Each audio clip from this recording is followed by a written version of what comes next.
Hey everyone, welcome back. Ready for another deep dive. Today we're taking a trip to Jamaica. Yeah, we're going to be jamming to the rhythm of reggae legend Bob Marley. You got it specifically through the lens of the 2024 biopic, Bob Marley, One Love. Sounds good to me. We've got some great excerpts from a MovieKaTicket Films Review to help us break it all down. Cool. And I think you'll agree this is more than just a typical music biopic. It's like a time machine, taking us back to the heart of 1970s Jamaica. A really vibrant time and place. Exactly. The music, the politics, the culture, it's all there. And it really sets the stage for understanding who Bob Marley was, not just as a musician, but as a man. And the film doesn't shy away from the complexities of that time. You know, Jamaica in the 70s was a nation grappling with intense social and political turmoil. Yeah, and it's hard to ignore the elephant in the room, the attempted assassination on Marley in '76. The film doesn't just gloss over it. It throws you right into the chaos of that moment.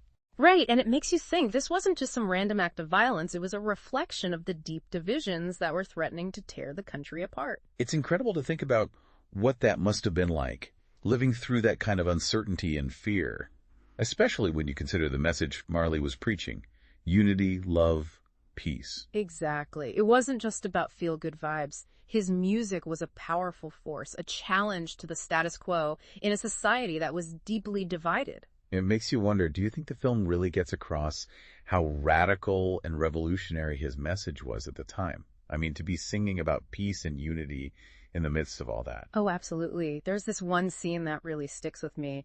Marley's performing Get Up, Stand Up at a political rally. And the way the camera focuses on the faces in the crowd. Oh, yeah, I remember that. You can see the hope in their eyes, the defiance, the longing for change. It's a really powerful reminder that his music was like a soundtrack to a revelation, a call to action against oppression. It's easy to forget sometimes, listening to his music today, just how much courage it took to stand up for what you believe in back then, especially in an environment as volatile as 1970s Jamaica. Yeah, for sure. And the film doesn't just focus on the political side of things, right?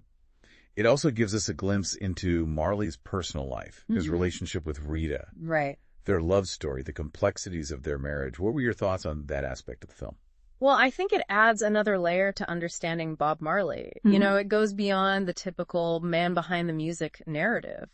It shows how his relationship with Rita was this anchor for him, this source of strength amidst all the chaos. It definitely humanizes him. Yes, but the film also acknowledges the strains that his fame put on their relationship.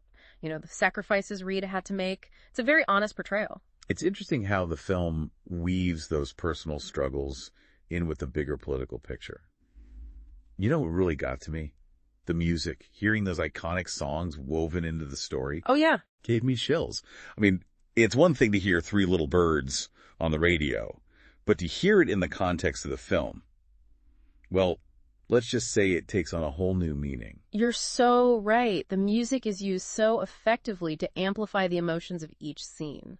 I'm thinking of that scene with, well, I don't want to spoil it for anyone who hasn't seen it. No spoilers. But yeah, you hear that song, and suddenly the lyrics just hit you in a different way. Exactly. It's not just background music. It's almost like another character in the story. Chris Bowers, the composer, did an incredible job with that. For sure. I mean, think about the use of One Love during the Smile Jamaica concert, a concert that Marley organized right after the assassination attempt. It wasn't just a performance, it was a statement. A powerful statement of unity and a plea for peace. Absolutely.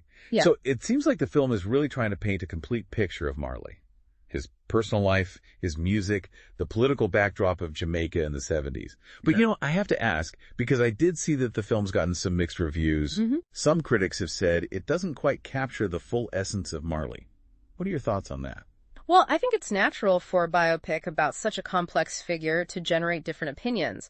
It's a challenge to condense a life as rich and multifaceted as Marley's into a 2-hour film. I can see that. Some might feel that it didn't delve deep enough into certain aspects like his Rastafarian beliefs, his musical influences, or the global impact of his message. That's a good point. But you know what? It seems like this film, even with its mixed reception, is a great starting point for anyone wanting to understand Bob Marley. Right. So, to everyone listening, we encourage you to check out the film, see it for yourselves, but don't stop there. This deep dive is just the beginning. Definitely. Go listen to his music, read about his life, the history of Jamaica in that era, form your own opinion. Because ultimately that's what this deep dive is all about. It's about sparking curiosity, encouraging exploration, and getting people to think critically about the things they see and hear. And maybe even inspiring them to stand up for what they believe in, just like Bob Marley did. Well said. And on that note, we'll leave you with a question to ponder. How did Bob Marley's experiences in that tumultuous period of Jamaican history shape his message of unity and love? And how effectively does the film portray that connection? Until next time, keep exploring.